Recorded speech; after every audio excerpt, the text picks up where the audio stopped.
was a concern for this team. Do you envision any opportunities for some of the backups maybe to get some significant reps in the Rutgers game? Oh yeah, certain positions we've got pretty good depth. I think running back is one of those positions. I think in our defensive line we've got good depth. Our receiving core we've got good depth, and so we'll have a rotation at those positions. As a head coach, you'd love to have two deep where there's no drop off. Well, I've never been anywhere that you have that. As a coach, you always strive for that. You've got to continue to develop guys, but it's going to be a work in progress. Coach over here, have you named the backup yet for Derek Carr? That's going to be Brian Burrell. Yeah, Brian will be our backup quarterback. What was the decision-making process in that? Well, a lot of it was decision making. Brian does a good job of taking care of the football. He understood our offense. I think he had a little bit of an advantage over the guys who got here in the summer in that he went through spring football. He's got a maturity about him that you want to have in your quarterback. First thing you got to do is be able to take care of the football and make a decision. And of the guys besides Derek, he's clearly ahead in that area. Coach, a little bit of musical lineman throughout camp, and now you've solidified at left guard and center and right tackle. Can you tell us what kind of elevated those three to the top and how confident you are now going into Thursday night? Well, our charge to Coach Norcross, Coach Schramm's always been we need to get our best five guys out there. And you've got body types that maybe fit at tackle or guard, ideally, but it may not be that that's the best five out there. So as we went through different lineup iterations, it became apparent that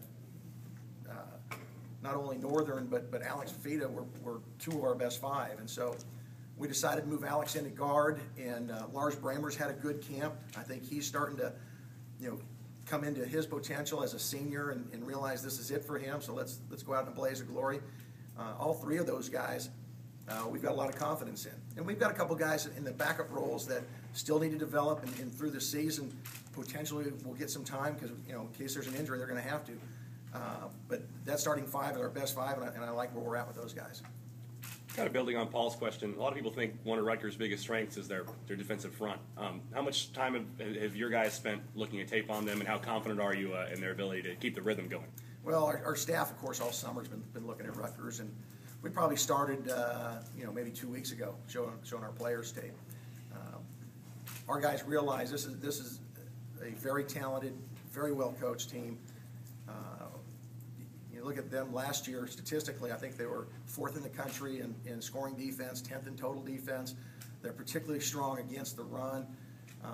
You heard Coach Flood the other day talk about that's where they start, and most sound defenses, that's what they do. Try to get you in predictable throwing situations where then they can tee off on guys. Our charge is to keep them off balance and try to throw away when they're expecting run and run when they're expecting throw. And if we can do that and keep things fluid and use our tempo, I think we'll have a shot. Malik Meisenheimer, how confident are you that he can go for you on Thursday if you need him? He's been practicing the last couple of days, so he'll play on Thursday. And can you give us any hint on what's going to make decisions on who gets what carries in that ball game, or how that's going to break down? Yeah, Josh Quezada is going to start for us on Thursday, but probably the second series, Martez Waller is going to go. And if someone gets a hot hand, we're going to keep riding that horse. But we plan on playing a multitude of backs. Again, I like our depth there, and we'll just see how it plays out. Other questions for Coach? Coach, this may seem like a silly one because I know that... No, there's no silly question. Here, sorry, I'll use the microphone. Obviously, the uniform colors don't matter to the performance on the field, but fans get excited, players especially, we see Oregon's combinations. What are your thoughts, and what have you been hearing from the players on how excited they are to have the all-white uniforms on Thursday? Like you said, I think it's a little bit silly, but I'm 50 years old, and I don't play the game anymore. It is important to recruiting, and it is important to our guys, and it's important to the buzz in the crowd. So if we can do something to get our guys a little more juiced up and get the crowd juiced up, I think it's great. Our guys are fired up about all the different uniform combinations, and to have a whiteout to open up the season, our guys are psyched. I think our promotions guys did a great job with the posters, the video that went out introducing those, and hopefully it'll translate to more people coming to Bulldog Stadium and supporting our guys. What sticks out about Quezada, and can you kind of just describe what he brings to the table? Well, he's a big back. He's strong. He's mature.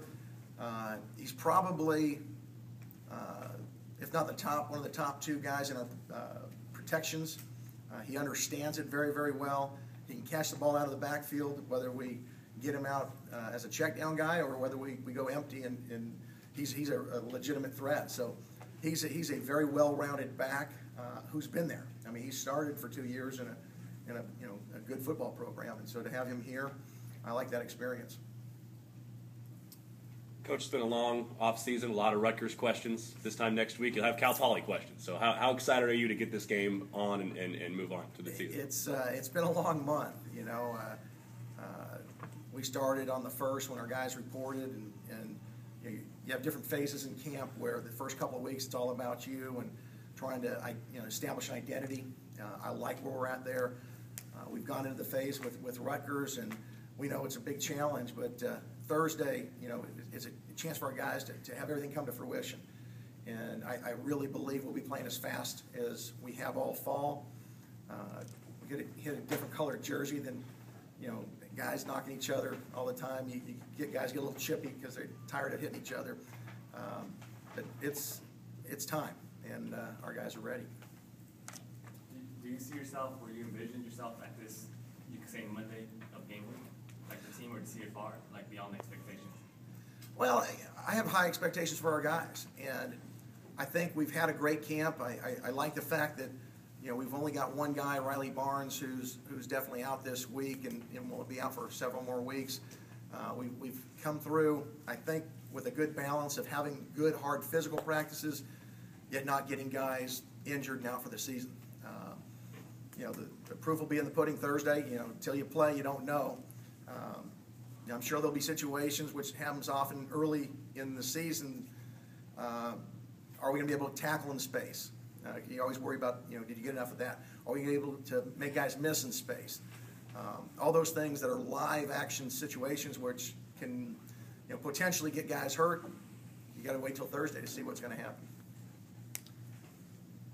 Coach, can you talk a little bit about how Curtis Riley came to campus, how you guys found him? I know he sat out the last couple of years. He's been great in camp. Just kind of the process of finding a guy like him who seems like a godsend that's going to start at corner on Thursday.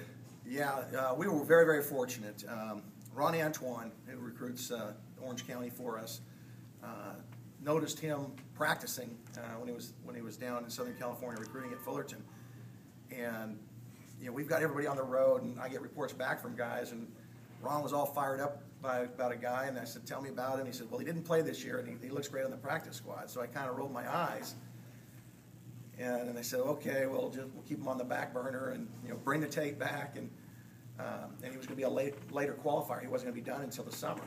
So we've had some issues with a couple other guys we had planned on bringing in where they didn't get qualified on time, and we looked at his tape, and Ron was adamant. He trusted his ability to evaluate and said, "This guy's a guy." And I watched the tape again and thought, well, let's take a shot with him. And he's come in and really probably is a surprise at camp. For a guy to not have been here in the spring, to pick up our system, he acts like he belongs. He goes out and competes, and he's got a pretty good receiving core to go against every day in practice. So he gets evaluated against great talent, and he's more than held his own. So we're excited. He'll start for us. Gives a little bit more time for our younger guys, Jamal Ellis and Shannon Edwards. So I think we got good depth there at the corner position, but we're really happy that Curtis decided to come. Coach, now that you've had a month of practice, do you feel this team is capable of generating as many, if not more, turnovers as a year ago? Yeah, every year our goal is going to be 30 takeaways or more. I think we teach it in a way that we're going to attack the football at all times, and I think Nick does a great job, and our entire defensive staff of stressing not just getting a ball carrier down, but trying to attack the football and get it out. In order to get takeaways, you've got to have fanatical effort to the ball, so that when the ball's on the ground, there's population there. There's more of our guys than there are their guys, so that depending on how that ball bounces, the odds go up that you'll get it versus other guys. So there's a list of things that you've got to do have your turnovers or takeaways go up. And I think our guys do that and do a phenomenal job in teaching it and ensuring our guys, adhere to it.